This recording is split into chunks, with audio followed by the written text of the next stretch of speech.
के सभी विद्यार्थियों को गुड मॉर्निंग। आज हम लोग हिंदी के उस पाठ का अध्ययन करेंगे जिसके रचयिता सगुण काव्यधारा के महान कवि सूरदास जी हैं। सूरदास जी के जन्म के बारे में कहा जाता है कि उनका जन्म सन 1478 ईस्वी में आगरा से मथुरा जाने वाली सड़क पर स्थित रुकनता के शाही गांव में हुआ था। वे सारस्वत ब्राह्मण थे। उनके पिता का नाम रामदास था। वे बचपन से ही विरक्त हो गए और गऊ घाट में रहकर वे विनय के पद गाया करते थे। एक बार वल्लभाचार्य वहाँ पर आए और सूरदास ने उन्हें स्वरचित पद गाकर सुनाया। वल्लभाचार्य ने उन्हें कृष्ण की लीलाओं का गान करने का सुझाव दिया। तब से वे कृष्ण की लीलाओं का गान करने लगे। सूरदास अष्टछाप के सर्वश्रेष्ठ कवि माने जाते हैं। उनकी मृत्यु पारसौली ग्राम में सन 1583 ईस्वी के लगभग हुई।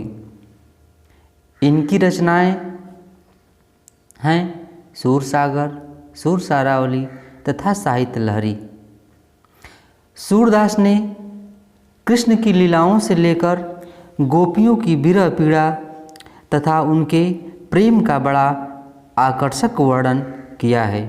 वे वात्सल्य रस का कोना कोना झांक गए थे तथा अपनी रचनाओं में उन्होंने उसका बड़ा सुंदर वर्णन किया है।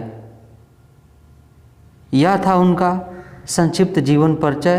बाकी आप सभी बच्चों के पास किताबें होंगी। उस किताब से उनके जन्म तथा उनकी रचनाओं का विस्तार से अध्ययन करेंगे। अब हम उनके पदों को पढ़कर तथा उसका अनुवाद बता रहे हैं, जिसको सारे बच्चे ध्यान से सुनेंगे। अब हम सूरदास द्वारा रचित पहला पद पढ़ रहे हैं तथा उसका संदर्भ सहित व्याख्या बता रहे हैं। चरण कमल बंदो हरिराई, जा की कृपा पंग गिरलंगे, अंधे को सब कुछ दर्शाई, बहिरो सुने गूंग पुनि बोले, रंक चलय श्री छत्र धराई, सूरदास स्वामी करुणामय, बार बार बंदोती पाई। अब इसका संदर्भ हम ऐसे लिखेंगे कि प्रस्तुत पद हमारी पाठ्य पुस्तक हिंदी के सूरदास द्वारा रचित पद नामक पाठ से लिया गया है, जिसके रचयिता सूरदास जी हैं। अब इसका हम प्रसंग लिखेंगे कि प्रस्तुत पद में सूरदास जी ने श्री कृष्ण की चरणों की वंदना करते हुए कहते हैं कि मैं उस श्री कृष्ण के कमल रूपी चरणों की वंदना करता हूँ, जिसकी कृपा से लंगड़ा पर्वतों को लांघ जाता है तथा अंधे को सब कुछ दिखाई देने लगता है और बहरे व्यक्ति को सुनाई देने लगता है तथा गूंगा व्यक्ति बोलने लगता है तथा कंगाल व्यक्ति धनवान बन जाता है और वह भी अपने सिर पे छत्र धारण करके चलने लगता है। इसलिए उस करुणामय स्वामी के चरणों की मैं बार बार वंदना करता हूँ। फिर से सुन लें सब लोग।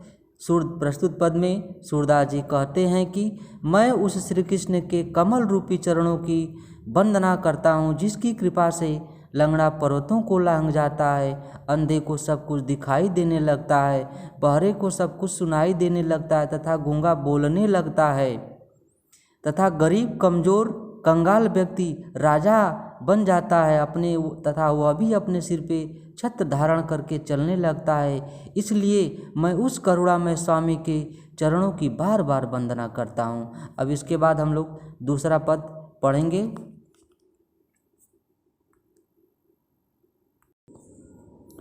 अब हम सूरदास द्वारा रचित दूसरा पद पढ़ रहे हैं तथा उसका संदर्भ से व्याख्या बता रहे हैं।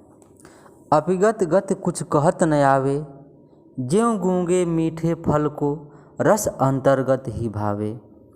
परम स्वाद सब ही सुनिरंतर, अमित तोष उपजावे। मन वाणी को अगम अगोचर, सो जाने जो पावे। रूप रेख गुण जाति जुगत बिन, निरालंब कित धावे। सब विद अगम विचारहि, ताते सूर सगुन पद गावे। संदर्भ सेम वही रहेगा जैसा पहले हमने बताया है कि प्रस्तुत लिखेंगे संदर्भ में कि प्रस्तुत पद हमारी पाठ्यपुस्तक सूरदास द्वारा रचित पद नामक पाठ से लिया गया है, जिसके रचयिता सूरदास जी हैं।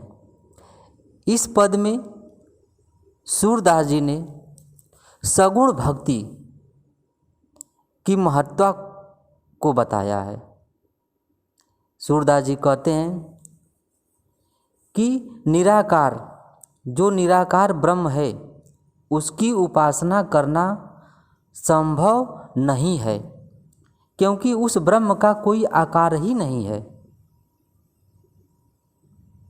जिस तरह से गूंगे व्यक्ति को कोई मीठा फल खाने को दे दिया जाता है और उससे उसके स्वाद के बारे में पूछा जाता है तो वह उसके स्वाद के बारे में कुछ नहीं बता सकता और न ही वह बता पाता है। वह उसके स्वाद को अपने अंतर आत्मा में ही लिए रहता है। ठीक उसी प्रकार यह निराकार ब्रह्म की भक्ति है। जो मन से, वाणी से उसमें लीन है, उसमें लगा हुआ है, वही उसकी भक्ति को जान पाएगा। उस निराकार ब्रह्म का कोई रूप नहीं है, वह शाश्वत है तथा सभी गुणों से परे है। जो लोग उसके आकार, उसके रूप रंग को इधर उधर लिए घूमते हैं, वह उसको नहीं पा सकते। इसीलिए सूरदास जी कहते हैं कि मैंने सारी विधियों को अपना लिया, सारी विधियों को मैंने जांचा परखा, इसके बाद मैं उस श्री कृष्ण के सच्चे गुणों का वर्णन करता हूँ और तथा उनके पदों को गाया करता हूँ। अब बस 2 पद रहने दीजिए, अब आगे वाले पद का कल फिर बताएंगे। जिसकी समझ में नहीं आएगा अपना कमेंट करेगा, बताएगा, फिर उसको रिपीट किया जाएगा। Okay, bye.